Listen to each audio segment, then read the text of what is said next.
Assalomu alaykum qadrli Usta Sherzod kanali qadrli baland obunachilari, akalar, ukalar. Bugungi ishimiz Samarqand viloyati Urgut tumani Mirzaqishloq mahallasida mana shunday go'zal tunuka fon ishlarini qilib berdik. Bu ishimizga bitta ko'rib baho berib, yoqsa laykni gumurlatib bosib qo'yasiz. Bu uyimizga 4 metrlik 6 metrlik ayvon, chekkalarini mana shunaqangi pianino, o'rtalarini shaxmatli, mana ko'rib turganinglar o'rtalariga mana shunaqangi shaxmat qo'yib, svet qo'yadigan joylari qilib berganmiz.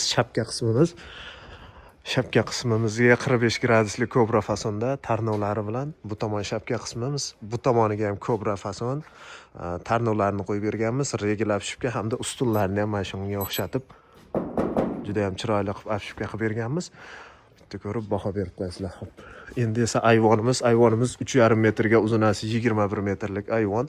Chekkalarini mana shunga o'xshagan MDFli, o'rtalarini shaxmatli va bu ayvonimizga uzunasiga 20 metrlik bo'lgan ayvonimizga o'rtasiga mana shunaqangi 3 ta oyna gullardan qo'yib, juda ham chiroyli ayvon qilib bitkazib berganmiz. Xo'p, akalar, bu ishimiz 0,4 qalinlikda bo'lib, 1 kvadrat metrini 160 ming so'mdan qilib bitkazib berdik. Albatta, mana bu oynak, chekkasidagi MDF va mana bu kazorokka qo'yilgan silifimiz bu kvadrat ichiga kirmaydi. Sababi mana bu chekkasidagi MDF tunuka emas.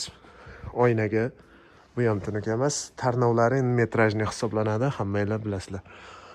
Xo'p, akalar, bu ishimizga umumiy hisobda 250 kvadrat metr tunuka ishlatdik va bu xonadonimiz uyda egasiga umumiy hisobda 50 million so'mga qilib bitkazildi. Kimga shunaqa xizmatlar kerak bo'lsa, ekranlardagi nomerlarga telefon qilib bemalol biz bilan bog'lanishingiz mumkin. Sog' bo'lasizlar, salomat bo'lasizlar. Sizlar bilan Usta Sherzod. Videolarimiz yoqayotgan bo'lsa, bitta dona like bosib, obuna bo'lish tugmachasini ham bosib qo'ying, sababi bundan keyingi videolarimiz sizga manfaatli bo'lishi mumkin. Tog'a, bizning ishlarimiz sizga ma'qulmi? Narxlari, ustalarning ishi, sifati qanday? Ustalardan rozimisiz? Bergan pulingizga, osh tuzingizga? Albatta roziman. Men bir qaradigan men hech ham misol men ish qilaman o'ylaganimda o'zim. Qo'shnimizga bir usta kelib qoldi, marta bora kerak aytib berardi.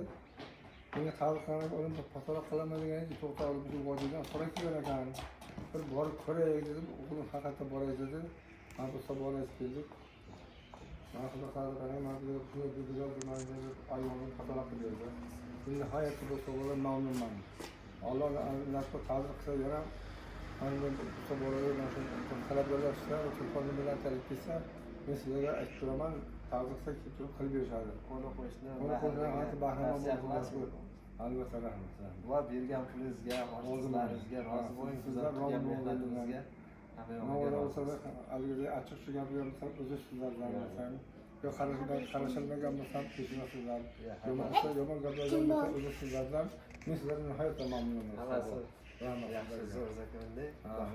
Shu qadar mozlarga qo'yib, men bergan pullardan sizlardan yaxshi kunlaringizga, farzandlaringizga, ota-onalaringizga o'g'illikka berishdan so'rayman.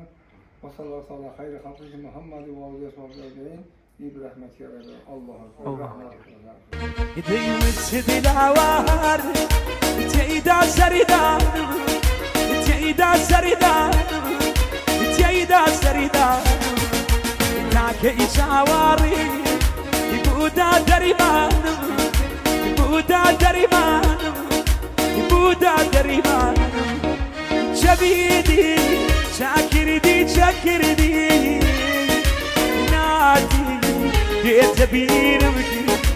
جبيدي شاكردي